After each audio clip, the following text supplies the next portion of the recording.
J'espère que tout le monde m'entend bien. Bonjour à toutes et à tous. Bienvenue dans ce webinaire. Excusez-nous pour ce petit retard. On attendait que d'autres personnes se connectent. Je vous remercie d'être présent. Je remercie notamment aussi Okidia qui est à nos côtés pour parler de l'intelligence artificielle en santé.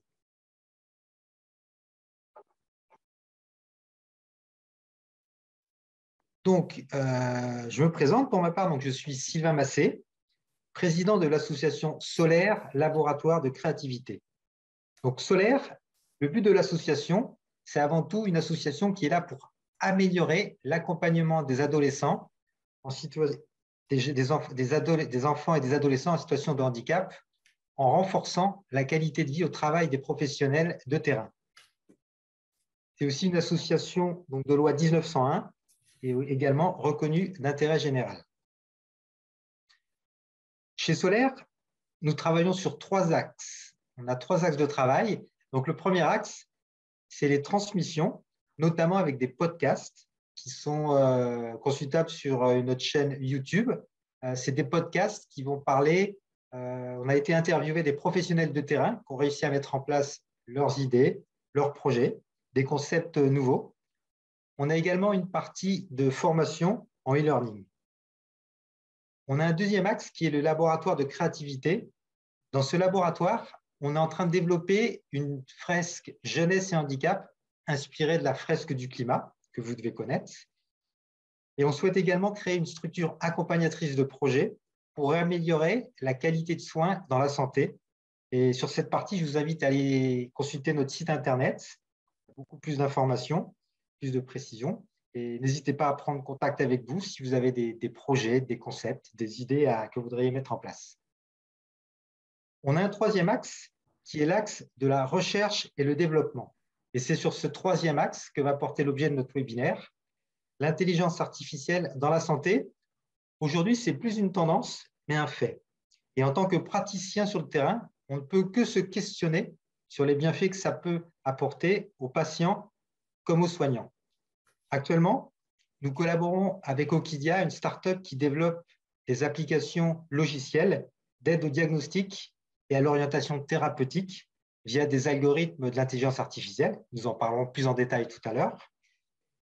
Et dans ce travail, il y a une étape qui est très, très importante à nos yeux. Ce sont les tests de usability, des tests d'usage. En fait, c'est des tests qui permettent d'évaluer le produit en le faisant tester par les utilisateurs finaux et en conditions réelles. Notamment, ça permet de voir l'ergonomie et voir comment il est utilisé. Et parfois, on est surpris puisque l'utilisation est différente de celle initialement prévue. Ces tests ils permettent parfois de voir jusqu'à 90% des problèmes qui sont liés à l'ergonomie. Donc, c'est très bénéfique, ces tests.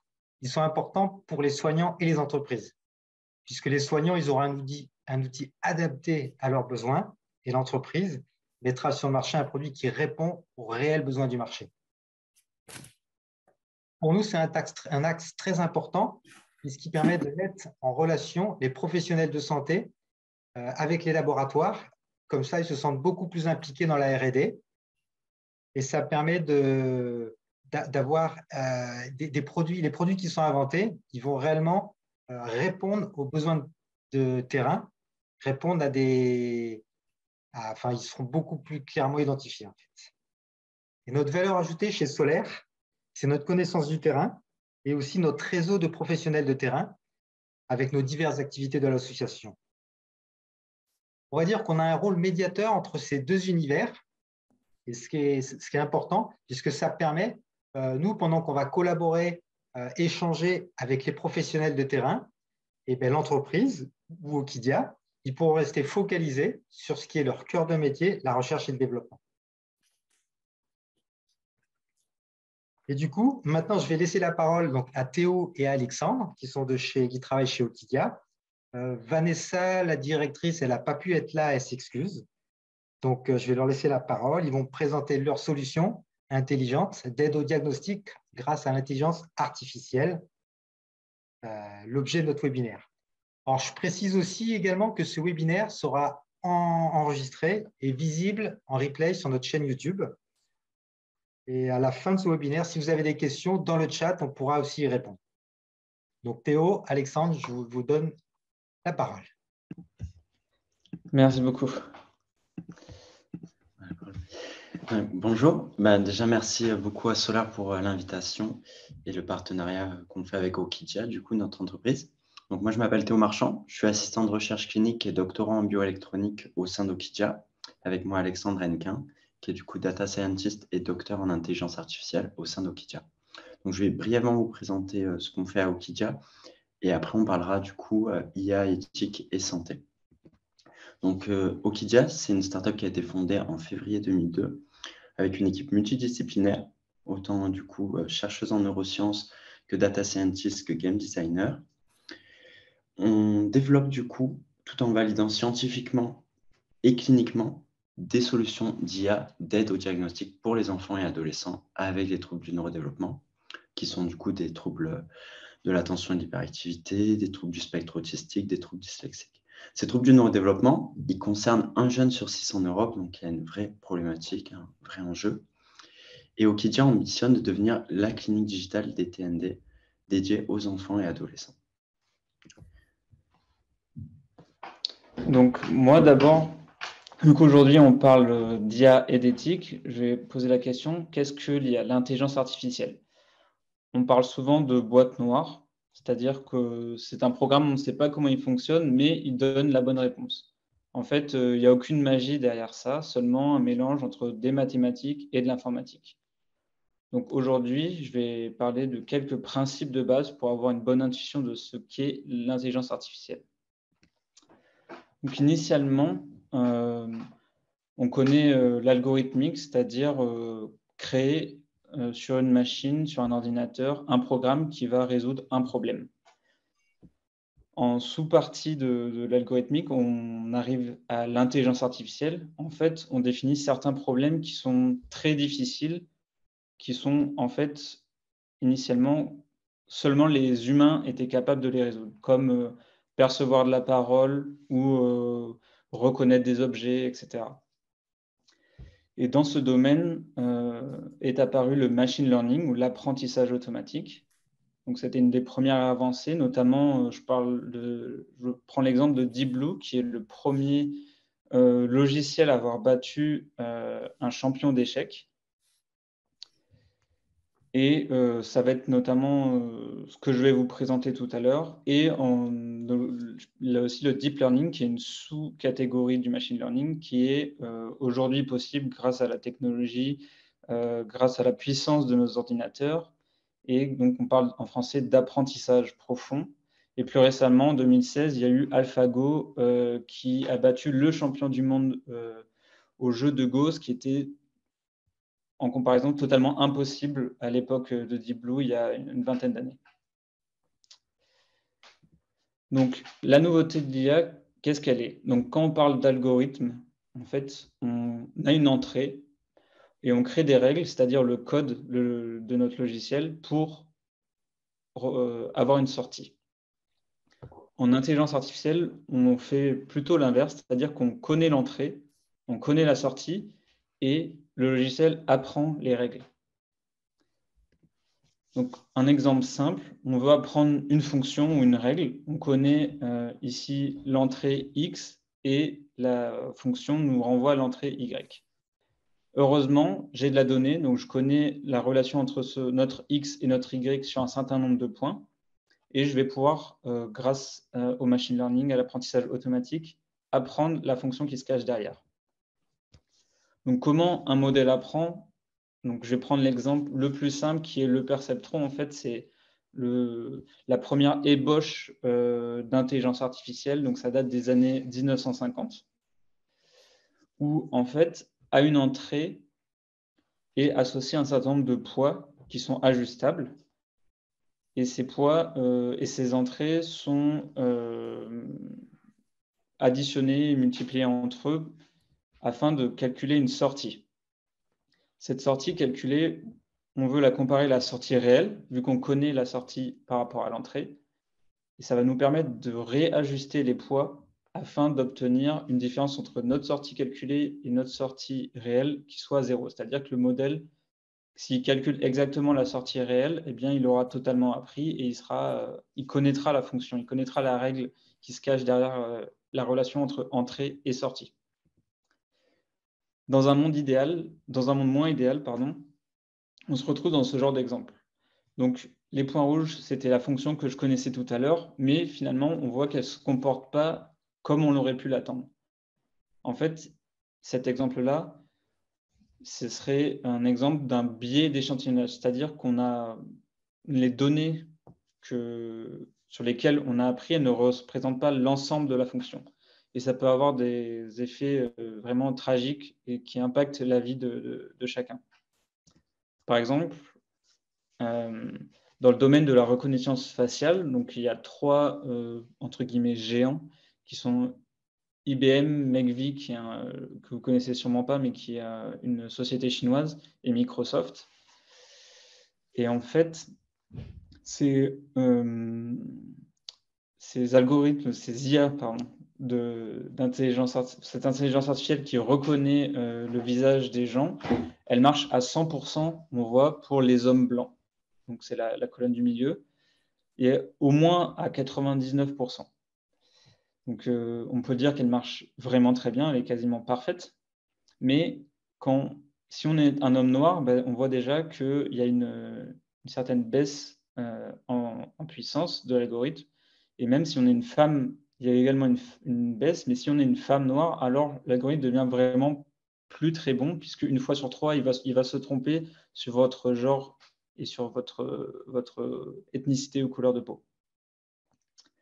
Donc ça peut avoir vraiment des impacts forts, puisque ces modèles-là sont utilisés tous les jours, en fait, sans qu'on s'en rende compte, évidemment.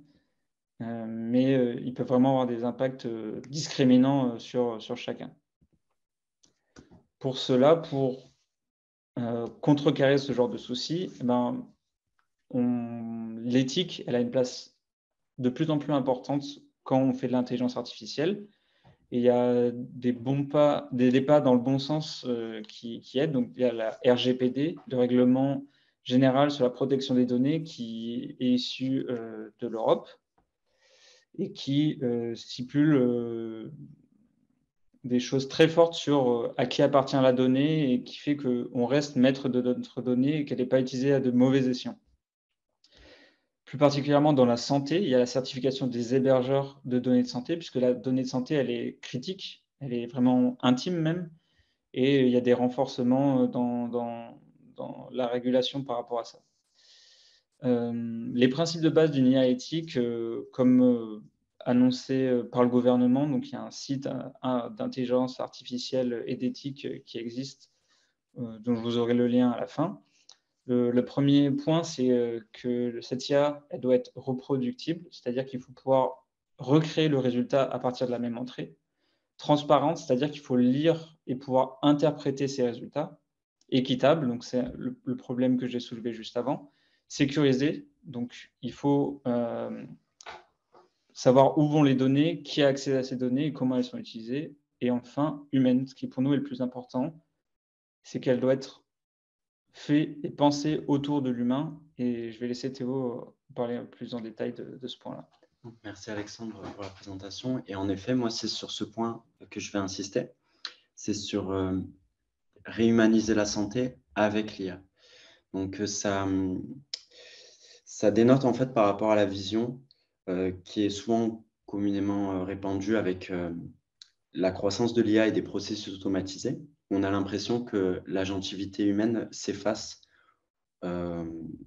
et est mise en compétition avec celle de la machine.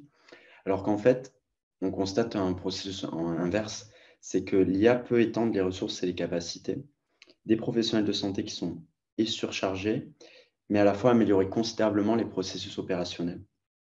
Donc en restant à la place d'un outil, que ce soit un outil de gestion ou d'aide à la décision. C'est un outil d'une efficacité redoutable, l'IA, autant sur le côté clinique que sur de l'opérationnel, c'est-à-dire autant pour de la précision de diagnostic oncologique que sur de la gestion de flux de patients et de données de santé. Donc, je vais vous citer une étude qui est du coup menée par le MIT et qui a été menée après de 900 professionnels de la santé qui sont de diverses professions, donc des médecins, des infirmières, mais également des cadres et même des ingénieurs qui sont sur les domaines de la santé. Donc, on constate que l'IA, en fait, elle est déjà intégrée dans certaines pratiques et avec un fort engouement. Donc, j'aurais quelques statistiques que je pourrais vous donner. Donc, l'IA, elle est utilisée pour améliorer l'analyse de données, mais également pour libérer le personnel médical des charges administratives et pour des meilleurs diagnostics et des prévisions de traitement. Donc, la grande majorité, en fait, des répondants à cette étude, ils ont dit cette jolie phrase que je vous ai mise sur le diapo, que en fait, l'IA représente l'extension et non l'extinction des capacités professionnelles dans le domaine des soins de santé. Donc, quels sont en fait ces bénéfices de l'IA en santé et qui permettent de replacer en fait l'humain au centre de la santé, comme on le disait. Donc, premièrement, en fait, on constate que les médecins et les praticiens de santé ont une charge de travail croissante avec beaucoup d'administratifs et donc une réduction du temps qu'ils peuvent passer avec leurs patients et une diminution en fait un amoindrissement de la relation thérapeutique. Et cette IA en fait là, elle peut servir vraiment sur un gain de temps avec des processus automatisés, une gestion plus intelligente des données et des flux de données de patients. Donc en découle en fait aussi un gain d'énergie et de charge mentale pour les praticiens qui vont pouvoir plus interagir avec leurs patients. Et même, on peut partir sur ce côté des aspirations, en fait, retrouver vraiment leurs aspirations professionnelles et pas être noyé sous l'administratif. Donc, j'ai une statistique du coup de toujours ce rapport du MIT où en fait un tiers du staff médical qui utilisait des programmes pilotes, donc des programmes vraiment assez bêta, un tiers constatait qu'il passait moins de temps sur l'écriture de rapports et ça passait directement à 2 tiers quand on avait des programmes d'IA un peu plus poussés. Donc, un autre aspect intéressant de l'IA en santé, du coup, c'est avec toute cette gestion intelligente de la donnée et de la planification qui est permise par des plateformes d'intelligence artificielle, on a une certaine autonomisation du patient qui peut amener aussi à du coup une personnalisation de la prise en charge qui est vraiment d'actualité puisqu'on parle souvent de la médecine des 5 P avec le côté personnalisé de la médecine. Et en fait, l'IA va pouvoir amener et orienter vers les thérapies les plus adaptées pour du coup correspondre le mieux possible aux patients. Donc là encore, on voit à quel point l'humain peut être au centre de cette démarche. Ensuite, j'ai notamment noté un autre point, c'est sur l'échange en fait que permet l'IA en fait entre les données qui vont passer de manière plus fluide entre les différents soignants, entre les différentes infrastructures de santé, et du coup permettre une interconnexion de toutes ces données et une prise en charge plus holistique. Et cette interconnexion, on la retrouve du coup autant sur les données du patient que sur les interactions entre praticiens.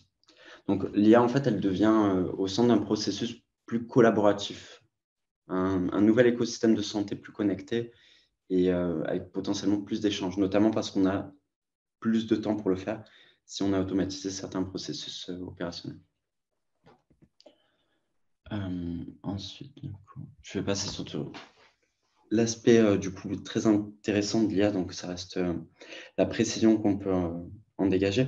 Donc grâce à la puissance de calcul, en fait, on peut objectiver certaines choses que l'humain ne peut pas faire de lui-même tout seul.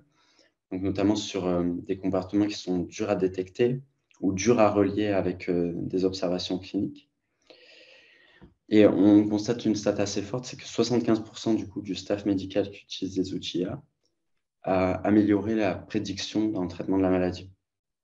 Donc il y a des études qui sont très connues, en oncologie, en radiologie, sur la reconnaissance de tumeurs, de mélanomes, qui ont des super performances en utilisant des outils d'intelligence artificielle. Mais ce qui est intéressant de noter, c'est que c'est l'interaction clinicien et IA qui obtient les meilleures performances. Ce n'est pas le clinicien d'un côté ou l'IA d'un côté qui a les meilleures performances, mais c'est vraiment l'interaction des deux. Donc là, encore, on voit ce côté outil et pas un rapport de domination de l'intelligence artificielle face aux praticiens de santé. Donc là, je vous parle des bénéfices cliniques et qu'on peut retirer avec l'IA. Mais pour parler plus concrètement des différentes applications, il y a une grande palette. Donc, comme je vous dis, ça peut être autant sur les flux de patients et la gestion intelligente des dossiers, des données de patients, mais du coup sur l'imagerie médicale.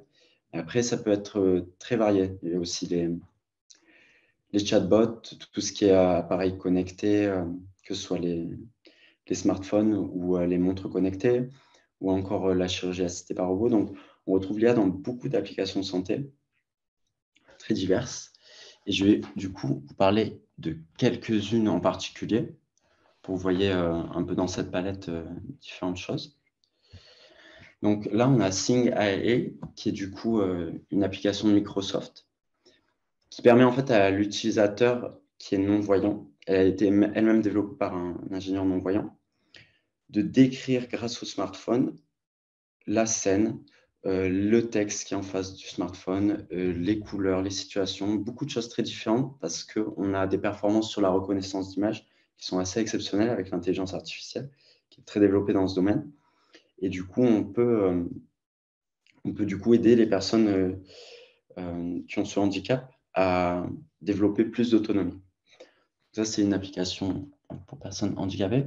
Mais sur un tout autre registre, on a Consore qui est du coup fait un projet qui est mené par Unicancer et qui organise en fait beaucoup de données très différentes et très diverses qui sont recueillies dans le domaine de la cancérologie. Et en fait, là, c'est plutôt le côté plateforme IA.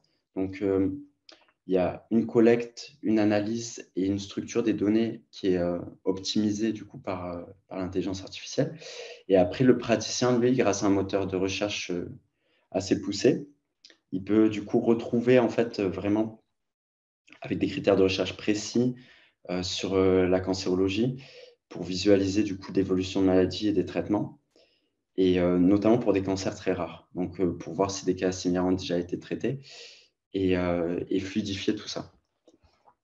Enfin, du coup, je vous présente un peu plus de manière détaillée ce qu'on fait à Okidia. Donc, je vous parlais des solutions IA sur l'aide au diagnostic pour les troubles du neurodéveloppement. En fait, on utilise du coup de l'intelligence artificielle.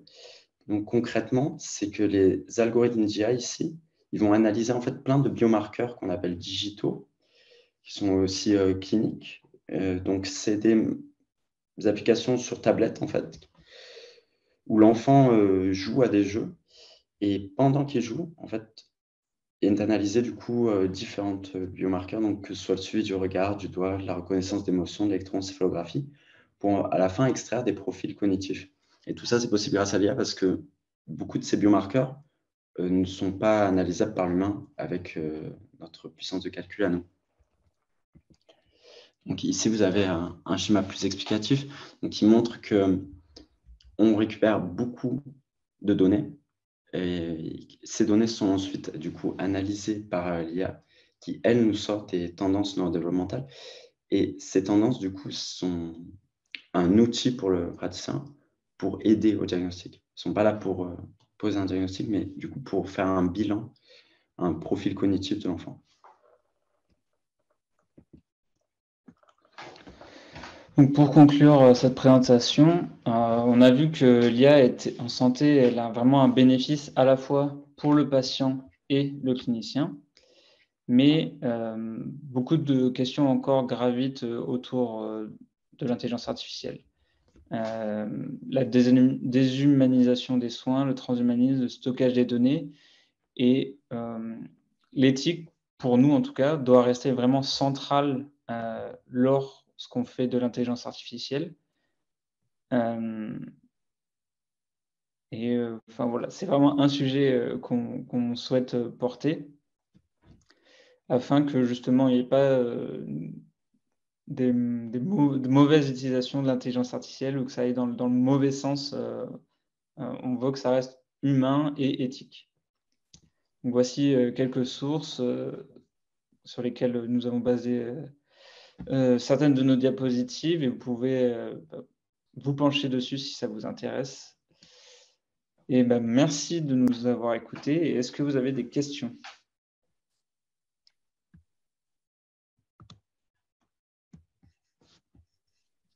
Des questions sur le chat. Moi, je ne fais pas le chat. Déjà, je vous remercie pour cette présentation-là, qui était très, très intéressante. J'ai appris des choses, je ne dis rien. Donc, c'est vraiment pas mal. Je ne sais pas si dans le chat, on a des questions. Non, il n'y a pas de questions.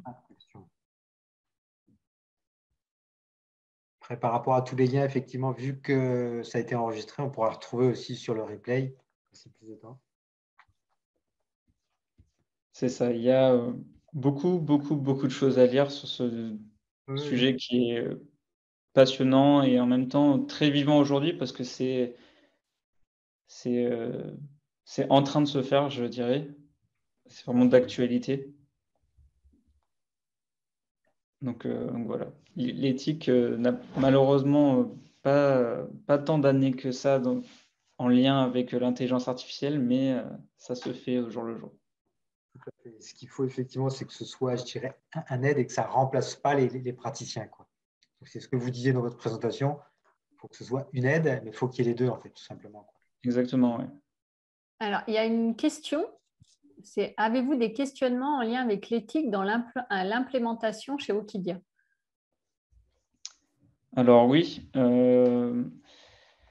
dès la conception, en fait, dès la conception de notre intelligence artificielle, il faut y penser. Donc, comme j'ai parlé des régulations de RGPD et HDS, donc hébergeurs de santé, en fait, il y a des obligations dès aujourd'hui quand on veut faire de la santé. Donc, il y a des normes à respecter. Mais au-delà de ça, oui, on se pose des questions de quelles données on récupère, comment on l'utilise, où est-ce qu'elle va, qui la maîtrise, qui la contrôle et donc oui, l'éthique, il faut que ça soit le plus tôt ça arrive dans le cheminement de la création d'une intelligence artificielle et au mieux c'est. Merci. Moi, j'avais peut-être une question, c'est effectivement pour que l'IA fonctionne bien, si j'ai bien compris, il faut qu'il y ait un maximum de données. Alors oui, oui, pardon. Oui, parce que après, dans les données, je dirais les données médicales, il y a les données médicales pures, mais des fois, il peut y avoir effectivement les noms, prénoms des patients. Est-ce que c'est bien séparé? Est-ce qu'on peut séparer les deux? Dans le sens utiliser que des données, je dirais, médicales sans qu'ils soient un petit peu anonymes, je dirais. Oui, on utilise des process d'anonymisation, de sécurisation, de chiffrement des données. Comme disait Alexandre, c'est très encadré, c'est très réglementé. Pas tout le monde y met la priorité là-dessus, mais au Okidia, on l'a mis. Et du coup, on peut en effet séparer des données de type sensible qui permettent d'identifier une personne et des données de santé qui vont servir à l'algorithmique IA et ensuite à l'aide au diagnostic, du coup, dans notre cas. C'est ça. Et donc, il y avait aussi la question au début de est-ce que plus on a de données, mieux c'est? Alors, d'un côté, oui. Et d'un autre côté, l'exemple, par exemple, de la reconnaissance faciale qui était biaisée, ça, c'est sur des millions et des millions d'images. Et pourtant, il y a toujours des soucis. Donc, en fait, il faut créer le jeu de données parfait, entre guillemets, qui soit le plus représentatif et le plus équitable possible. Mais ça, c'est toujours, voilà, c'est un sujet de tous les jours, en fait. On ne sait jamais quand est-ce qu'on aura l'IA parfaite, entre guillemets. Un maximum de données, c'est un certain nombre certaines quantités de données, mais avec de la qualité, en fait. Exactement, exactement. Eh bien, merci beaucoup. Merci beaucoup pour cette Merci à présentation. vous. Pour l'invitation. Merci à vous pour votre participation. Je profite également de ce webinaire, effectivement, par rapport à Solaire. On recherche toujours en permanence donc, des testeurs, des utilisateurs finaux. Donc, si des personnes qui visualisent ce webinaire sont intéressées, qui n'hésitent pas à aller sur notre site Internet solarlab.org et prendre contact avec nous si ça les intéresse de collaborer, que ce soit avec Okidia, peut-être avec d'autres laboratoires dans le futur. Ils n'hésitent pas. Je remercie Okidia et je remercie les participants et je vous souhaite une très bonne soirée. Merci beaucoup. Bonne soirée. Bonne soirée. Merci beaucoup. Merci.